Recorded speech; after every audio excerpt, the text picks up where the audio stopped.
Hey guys, what's up? I'm okay. All the kids are okay. We did have a slight scare, but everyone, you need to put hot pack on that baby. Everyone tested negative. My daughter was exposed on Friday, but through one of her friends who was asymptomatic. I was already sick before that, but everyone came up negative. We're all good, other than going through. Uh, they have my daughter has the common cold, and I had some kind of virus that has similar symptoms, but I can talk now. My right eye still waters for no reason, so I'm constantly crying. It's really annoying. And I can breathe again. So, fun times. You never know what's going to happen when the fall and winter comes, right? Yes. Thank you, Cecilia. What up, Dan? One person is watching. 2 now. Hey, 3. All right. I don't care. It doesn't matter to me. Whatever message comes through for the right people. But love your dance moves, brother. Way to go on self-care. It is self-care month. We're doing the self-care challenge in the Unleash You Now women's group. So, Miss Krista, hey, look, I'm not crying for no reason. My eyes are not watering, and I can breathe. So I wanted to, now that I can talk, speak, whatever, come on. I'll post your dancing, Dan. Dude, don't tempt me. I will embarrass the shit out of you. 0 F's given, man. I will roast you.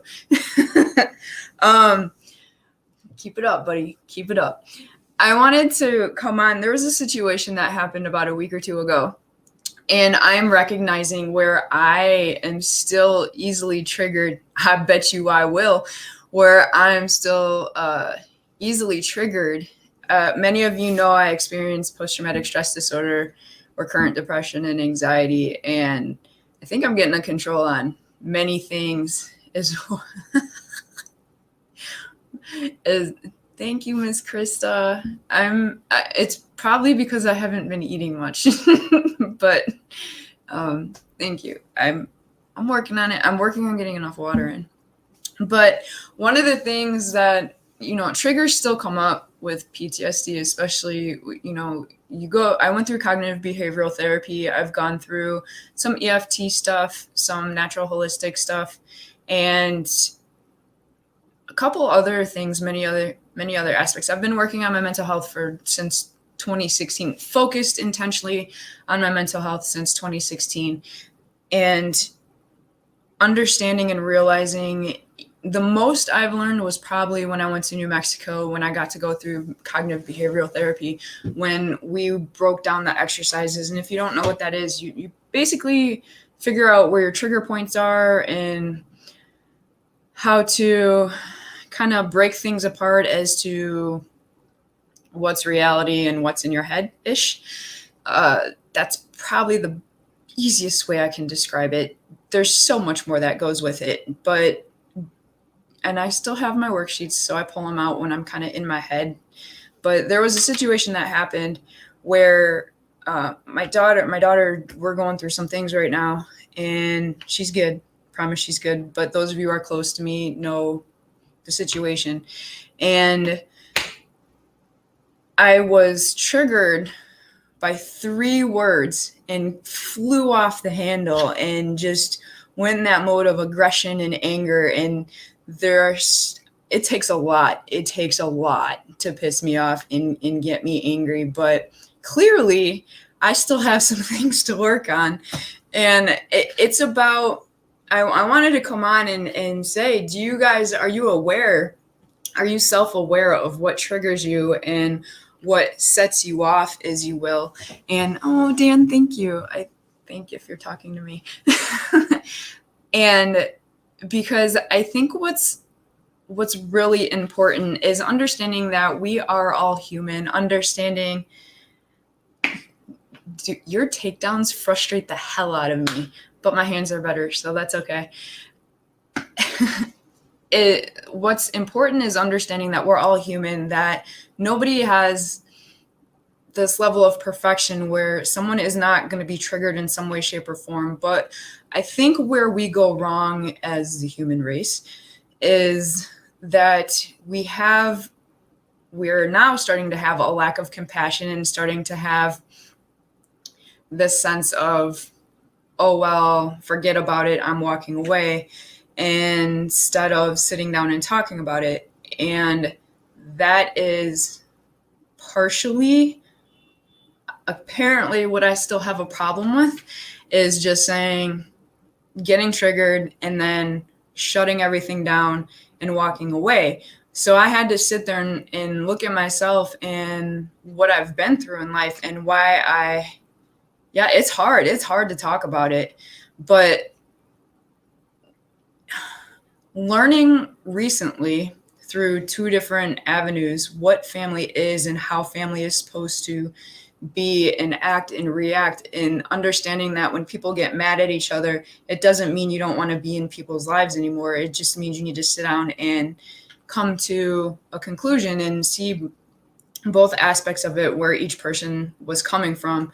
To, man, being angry isn't worth it. It's easier to just talk about it and get through. It's not easy. Don't get me wrong. It's not easy to sit there and have a conversation when you're in anger mode, but you do need to walk away, calm down, and then revisit the conversation, but communicate with the other individual that, look, yo, that set me off and I just need some time to calm down right now. And then we can revisit this at a later time. Just 24-hour cooldown period is probably really amazing, which is why if there's a domestic situation or argument, they usually give 24 to 48 hours. Not that I know. But recognizing where you still need work. And actually there was 2 instances recently in the same month where I was in my head. Well, one was a trigger, and then the other one, I was just in my head about, I ruminate. Yeah, sleep is a good one, but walking away and self-assessing where you could have done something different and what you could have said or reacted differently to. And then what was the real trigger, and was that individual, was their viewpoint valid, and did it just set you off, or was it, are they even in the know or aware of what they said and how it affected you? Because I think what happens is people say things that seems completely normal to them, but to us, it's like, it's a holy shit moment, and they don't even realize it. Or it may not be a big deal to them, but to us, it's like, oh, I'm going to go from calm, cool, and collect to She-Hulk in a matter of like half a second.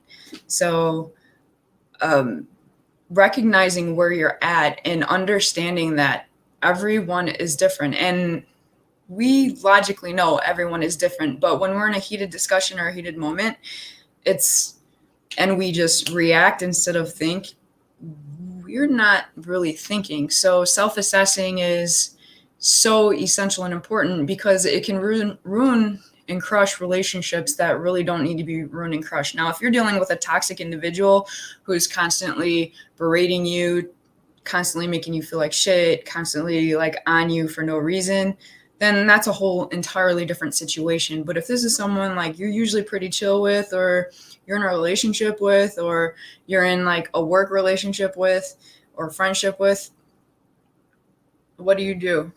You do what? You self-assess, or you just blow up? Yes, you self-assess. Am I right? Yes. Keep up, man. It's so important to just evaluate the situation as a whole. Toxic person, yeah, just cut them out.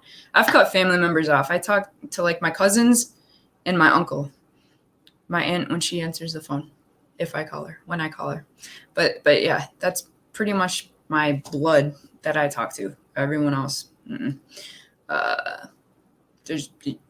toxic is toxic. You don't need negativity around you. But if it's someone that you're chill with, like there's working things out, and then there's walking away from bad juju. Bad juju? We'll go with the technical term, bad juju. Okay, holding on to the anger doesn't do any justice for you, Dan, at all. Like, at all. holding on to anger actually creates a lot of where are my girls at that know the answer to this? Holding on to anger can create a lot of mental and emotional and physical issues within the body. So it's important to let go of that anger and just meditate, not just sleep, but meditate. That's what I had to do last night. I was such stress. Thank you, Jocelyn. Stress, unnecessary stress and anxiety, because then you're ruminating about the same crap over and over again. And I do that. Someone will say something and then I go all day or 2 or 3 angry. Dan, let's talk after. I'll go like a day to 3 angry, not saying anything, and then being like, why isn't this person talking to me? I don't understand. And then I'll get more angry and irritated, and then I just shut off completely. So creating unnecessary stress for my damn self. So I've learned, yes, bad juju, technical term. I've learned that it's easier to just go to that person and be like, hey, yo, what did you mean by this? Because this is how I received it. Oh, the correctional facility job, Dan. You lost your temper, buddy. Whoa, hold on. Lost train of thought. Holding on to anger is like, you got to let it go. And like I said, with these 2 situations, okay, Dan, we've talked through that, really. You lost your shit. Let's get real and shit happened. Let's be real. It's okay. It's done. It's in the past. We'll find you something else.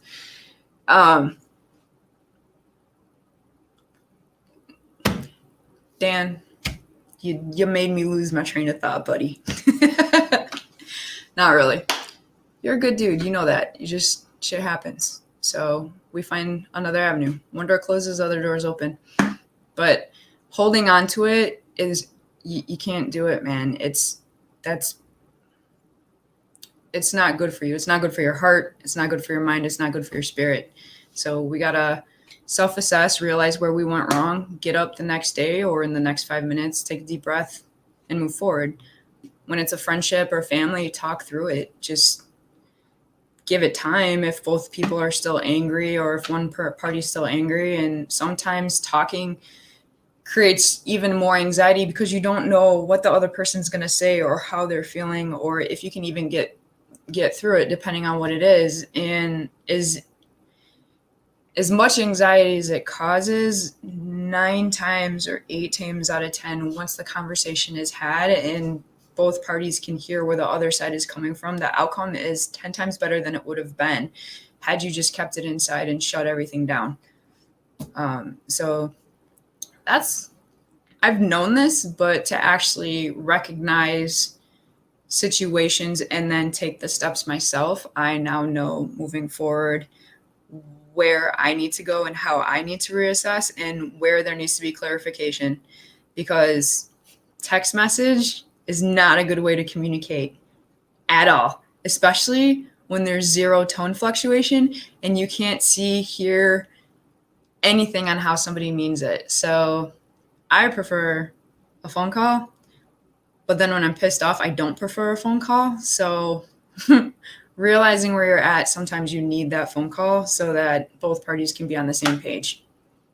But yeah, self-awareness and communication is key. Understand where you're at. Give yourself 24 hours to calm down and really assess where you're at and think about it.